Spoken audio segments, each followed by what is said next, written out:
भारत के प्रधानमंत्री नरेंद्र मोदी कहते हैं कि भारत बुद्ध का देश है, ना कि युद्ध का। जब वो ये बात कहते हैं, तो कई मायनों में ये बात बिल्कुल सच है। क्योंकि भारत की उदारता, भारत की सभ्यता, भारत की संस्कृति कभी किसी को उकसाने का काम नहीं करती। भारत ने कभी किसी देश को नहीं उकसाया। भारत ने कभी किसी देश के साथ बेवजह लड़ाई नहीं छेड़ी। लेकिन अभी पश्चिम एशिया में इसके ठीक उलट विचारों वाली संस्कृति पनप रही है। हमास और इज़राइल के बीच, हिज़बुल्लाह और इज़राइल के बीच, ईरान और इज़राइल के बीच एक ऐसा समीकरण बन गया है, जो पश्चिम एशिया को बारूद के ढेर पर बैठा रहा है। यानी एक ऐसी तबाही की ओर ले जा रहा है, जहां सभ्यताओं का समूल नाश हो सकता है। लेकिन क्या ये युद्ध बेवजह हो रहा है, या फिर इसके पीछे कोई बहुत बड़ी वजह है? कई देश इसमें इज़राइल को सीधे तौर पर दोषी मानते हैं। उन देशों का कहना है कि इज़राइल ने फ़िलिस्तीन पर ज़बरदस्ती कब्ज़ा कर रखा है और अब वो डॉन बनना चाहता है, ख़ास तौर पर पश्चिम एशिया में। लेकिन क्या वास्तव में ऐसा है? क्या इज़राइल ने ये जंग बेवजह छेड़ रखी है? इसे समझने के लिए हमें 7 अक्टूबर 2023 की उस घटना को समझना होगा, जिस घटना की कहानी बहुत भयानक है। इतनी भयानक कि इसे इज़राइल की आज़ादी के बाद से सबसे खतरनाक घटना, सबसे खौफनाक अतीत माना जाता है। ये यहूदी लोगों पर होलोकॉस्ट के बाद का सबसे खूनी हमला था। ये इज़राइल की स्थापना के बाद से यहूदी राज्य पर हुआ सबसे भयानक हमला था। चलिए, हम आपको बताते हैं कि 7 अक्टूबर 2023 को इज़राइल के साथ क्या हुआ था। उस दिन इज़राइल में छुट्टी का दिन था। यहूदियों का एक पर्व होता है, जिसे सुकोट कहा जाता है। उस पर्व की तैयारियां चल रही थीं। इज़राइल के सैनिक भी छुट्टी पर थे। दफ्तरी काम-काज से फ्री, लोग घरों में बैठे हुए पर्व बनाने की त्योहार तैयारी कर रहे थे। लेकिन अचानक सुबह करीब 6:30 बजे के आसपास गाज़ा पट्टी के पास से 2200 रॉकेट इज़राइल के ऊपर दागे गए। 2200 रॉकेट। 20 मिनट के भीतर 2200 रॉकेट। आप कल्पना कर सकते हैं उस वक़्त क्या स्थिति हुई होगी? हम बताते हैं आपको। एक झटके में इज़राइल के 1200 लोग मारे गए थे। 1200 लोग।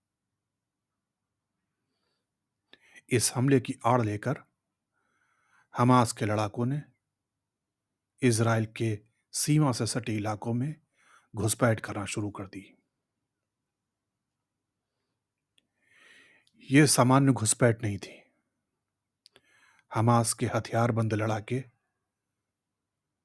इज़राइल की सीमा में दाखिल हुए थे। वो लोगों के घरों में घुस गए। उन्होंने लूटपाट शुरू की। उन्होंने कई सारे लोगों के सिर काट दिए। उन्होंने महिलाओं के साथ बर्बरतापूर्वक सलूक किया। उन्होंने महिलाओं के साथ रेप किया। उन्होंने बच्चों को मार दिया। गर्भवती महिलाओं को नहीं छोड़ा। इस घटना के बारे में कहा जाता है कि होलोकॉस्ट के बाद, यानी नाज़ियों के अत्याचार की घटना के बाद, नाज़ियों के यहूदियों पर अत्याचार की घटना, जिसे होलोकॉस्ट का नाम दिया गया, उस घटना के बाद से इज़राइल के इतिहास की यह सबसे भयानक घटना मानी जाती है। 1 साल पहले याह्या सिनवार, हमास के आतंकी नेता ने इज़राइल के खिलाफ 7 अक्टूबर के नरसंहार की योजना बनाई।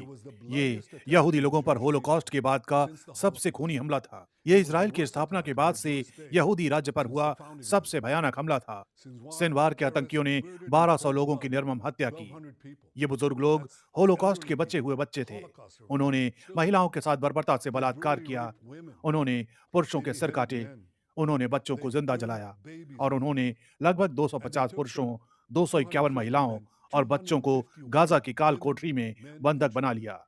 आज इस पूरी बुराई के दिन का मास्टरमाइंड अब नहीं रहा। याह्या सिनवार मर गया। इसे इजरायली सेना के बहादुर सैनिकों ने राफा में मार डाला। इस घटना के पीछे सीधे-सीधे हमास का हाथ था।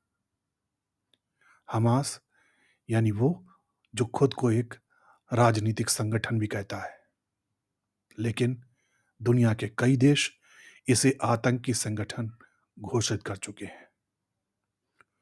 उसी हमास ने 7 अक्टूबर 2023 को इज़राइल के ऊपर इतना भयानक हमला किया था।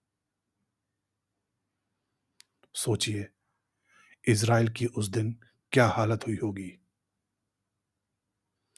1200 लोग एक झटके में मार दिए गए। 240 लोगों को बंदी बना लिया गया। बड़े पैमाने पर नरसंहार किया गया। उस दिन एक फेस्टिवल भी होता है इज़राइल में। उसे नोवा फेस्टिवल कहते हैं। नोवा फेस्टिवल मनाया जा रहा था। वहाँ लोग नाच-गाना कर रहे थे, खुश थे। उस फेस्टिवल में लोग दाखिल हो गए। उस फेस्टिवल में जाकर हमास के लड़ाकों ने गोलियां चलाना शुरू कर दी। वहां उनकी बंदूक के सामने जो पड़ा, उस पर गोलियां बरसा दी गईं। जो उनके सामने था, सबको मार दिया गया।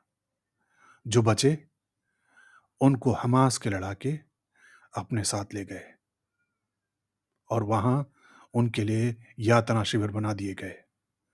गाजा पट्टी में भयानक यातनाएं दी गईं।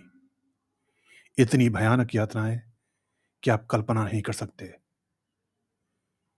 7 अक्टूबर 2023 की इस घटना के बाद से ही अब तक इज़राइल ने हमास और हिज़बुल्लाह जैसे संगठन के खिलाफ एक भयानक जंग छेड़ ली है। प्रधानमंत्री बेंजामिन नेतन्याहू ने इन दोनों संगठनों को जड़ से खत्म कर देने के लिए सौगंध खाई है। वो ये भी कह रहे हैं कि अगर हमास उनके बंधकों को छोड़ दे, तो ये युद्ध खत्म हो सकता है।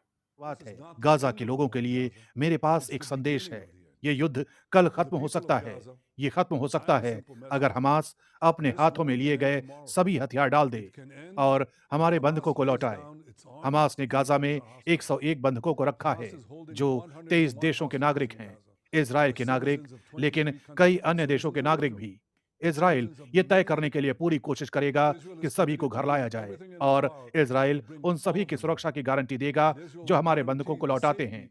लेकिन जो लोग हमारे बंधकों को नुकसान पहुंचाना चाहेंगे, उनके लिए मेरे पास एक और संदेश है। इज़राइल तुम्हें पकड़कर न्याय के सामने लाएगा। मेरे पास क्षेत्र के लोगों के लिए एक आशा का संदेश भी है। ईरान द्वारा बनाई गई आतंकी धुरी हमारे सामने ध्वस्त हो रही है। नसरल्ला चला गया, उसका डिप्टी मोहसिन मारा गया, हानिया चला गया, डेफ चला गया, सिनवार मारा गया। जो आतंक का शासन ईरानी शासन ने अपने ही लोगों और इराक, सीरिया, लेबनान और यमन के लोगों पर थोप रखा था, वो भी समाप्त होगा। जो लोग मिडिल ईस्ट में समृद्धि और शांति का भविष्य चाहते हैं, उन्हें एक बेहतर भविष्य बनाने के लिए एकजुट होना चाहिए। हम मिलकर अंधकार की शक्तियों को पीछे धकेल सकते हैं और हमारे सभी के लिए रोशनी और आशा का भविष्य बना सकते हैं। लेकिन इस युद्ध को कुछ लोग खत्म नहीं करना चाहते। इस युद्ध के जरिए राजनीतिक रोटियां सेकना चाहते हैं। ईरान भी उन्हीं देशों में से एक है। ईरान हमास और हिजबुल्लाह जैसे संगठनों के लिए वेपन सप्लाई का काम करता है, उन्हें पैसा देता है, उनके कंधों पर बंदूक रखकर चलाता है। दोस्तों, अब ये हालात हो चुके हैं कि ऊंट किस करवट बैठेगा ये कोई नहीं जानता, क्योंकि दोनों पक्ष, इजराइल और ईरान, दोनों को बड़े-बड़े देश समर्थन दे रहे हैं। इसी समर्थन की वजह से वहां जंग थमने का नाम नहीं ले रही है। दोनों पक्ष एक दूसरे पर यह आरोप लगा रहे हैं कि आपकी वजह से युद्ध हुआ है, आप इसे खत्म कीजिए, हमारी जिम्मेदारी नहीं है। लेकिन सवाल वही है कि युद्ध की इन महत्वाकांक्षाओं में, एक दूसरे पर वर्चस्व कायम करने की इन महत्वाकांक्षाओं में तबाह कौन हो रहा है? तबाह जनता हो रही है, तबाह वहां के बच्चे हो रहे हैं, तबाह वहां की पीढ़ियां हो रही हैं और वहां की संस्कृति हो रही है। दोस्तों, मेरा यही मानना है कि जो पीएम मोदी ने एक बात कही कि युद्ध की ओर नहीं, बुद्ध की ओर जाइए।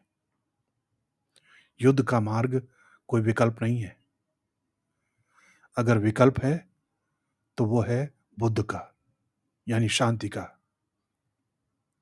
इसी के जरिए हम कोई रास्ता तलाश सकते हैं, वरना बदले के लिए तो शायद सारी सभ्यताएं कम पड़ जाएंगी।